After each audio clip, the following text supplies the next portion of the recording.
I say, Rhonda Holmes, I think it's that time again. Yes, it's time for another dopey top 10 list. Let's do it. Hello, my friends, hello, and welcome once again to the mysterious Vaughn Manor. And it's another Sherlock Holmes video today. Now, normally I would do my Sherlock Holmes video on Saturday, but Saturday's looking pretty busy, so it's going to be Sherlock Thursday this week. And it is another dopey top 10 list. What are the 10 greatest Sherlock Holmes adventures? Well, let's find out. Sherlock Holmes, he didn't just have mysteries. He had adventures. All his mysteries were adventurous. And I'm going to talk about what I think are the 10 greatest Sherlock Holmes adventures. I've read an awful lot of Sherlock Holmes. I've read all of Sherlock Holmes several times because I feel like when you read Sherlock Holmes, you just got to read the whole thing. Got to binge it all at once. That's how I do it, and I've done it several times. I love Sherlock Holmes. These are my favorite Sherlock Holmes stories. These are the stories I think are his greatest adventures. And we're going to go 10 to 1 as we do in this sort of list.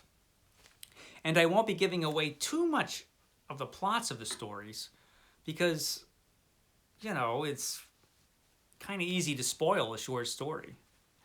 But yeah, let's get into it. What are the greatest Sherlock Holmes stories? Starting at number 10, The Empty House. The Empty House. What's going on with The Empty House? Well, this is not the greatest Sherlock Holmes mystery of all, although it does have a pretty dangerous villain in this one. This is notable because this is the one where Sherlock Holmes comes back to life. You see, a couple years earlier, Sherlock Holmes was killed off by his creator, Sir Arthur Conan Doyle, who wanted to move on to more serious things. So he killed off Sherlock Holmes and he went on to write some serious stuff that none of us read anymore. And then, because it's Sherlock Holmes, he had to bring Sherlock Holmes back to life. Don't worry, Sherlock Holmes was never really dead. He was faking his death the whole time. Details of his faking his death are given in The Empty House, and this is why this is such an interesting story. Pretty rough on old Watson, though. What a shock. But, Watson's a good friend, and he took it rather well, actually. He always supported Sherlock Holmes. He was a good friend, even when Sherlock Holmes faked his death for years. So that was number 10. Let's go to number 9, A Scandal. This is a scandalous one. A Scandal in Bohemia. A Scandal in Bohemia. Now, Sherlock Holmes, he doesn't come off too well in this story, but Irene Adler comes off fairly well. Irene Adler, the woman. The woman. Sherlock Holmes had great respect for her because she kind of outwitted him. How does she do it? Read the story. Read the story. That brings us to number 8, The Second Stain. The Second Stain. The Second Stain. What's going on in this story? What about the first stain? We're not talking about that one. We're talking about the second stain. And what's underneath that carpet anyway? I'm not telling you. You have to read the story. It's a good one. That's the second stain. Which brings us to the Dancing Men.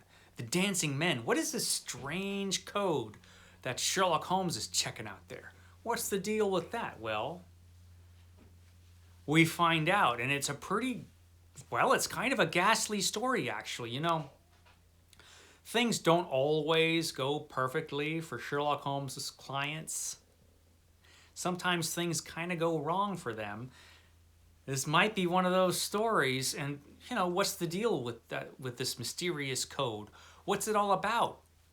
What is the danger in this story? There's pretty serious danger in this story. You got to read it to find out. The Dancing Men, which brings us to number 6, The Adventure of Charles Augustus Milverton. What a creepy guy this guy is. Trust me, he is. Blackmail, that's no good. Blackmail. Now, to overcome this sinister villain, Sherlock Holmes might have to work outside the law. Sometimes Sherlock Holmes took the law into his own hands. He had to. I mean, he is above the law anyway. He's Sherlock Holmes. So that was that, number 6. Now let's move on to number 5. The Adventure of the Copper Beeches. the copper beeches, which are trees. But this isn't actually an adventure about trees. This is another sinister villain. And what are his strange plans for this young woman? How much danger is she in? Danger. There's danger going on here. And what is the sinister plot? What's going on in this story? This is a pretty good mystery in the Copper Beeches. This is one I like an awful lot. The villain is just extra creepy. The whole situation is mysterious. He has a job on his hands in this one, Sherlock Holmes. Which brings us to number 4, The Adventure of the Speckled Band. The Adventure of the Speckled Band. I just realized that this picture sort of gives away the ending. Don't pay any attention to this picture. You know, this story just has a lot of wildlife in it.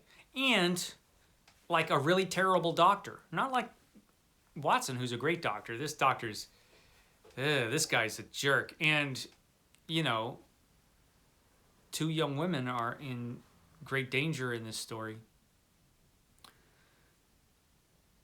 A lot going on in this story. It's actually one of the more popular stories, The Speckled Band. And yeah, this is a good one. This is a good one. Which brings us to number 3, the final problem. The final problem. Is it really the final problem? And what does the sinister Moriarty have to do with it? Well, this is the story where Sherlock Holmes dies, but not really. But for a while we thought so. You know, he dies, but doesn't. He fakes his own death in this story. And you don't get to find out how until you read The Empty House. But this is the story where he goes up against his arch villain, Professor Moriarty. And it doesn't end up too well for Sherlock Holmes, but it's a heck of a story. And it's a good way for him to go out temporarily.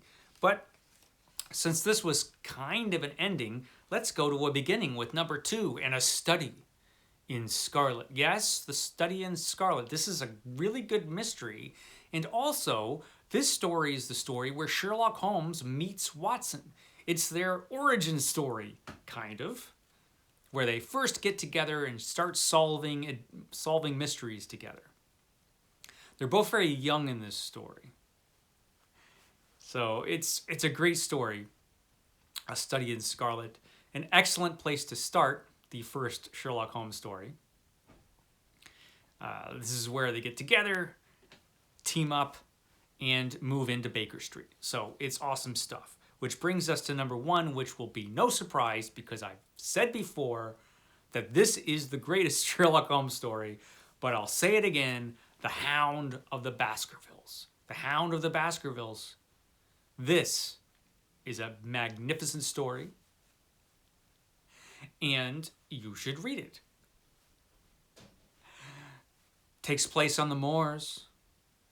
Mysterious hound. What does this hound have to do with this mysterious death? Was it murder or something else? And is the new Baskerville going to be in danger?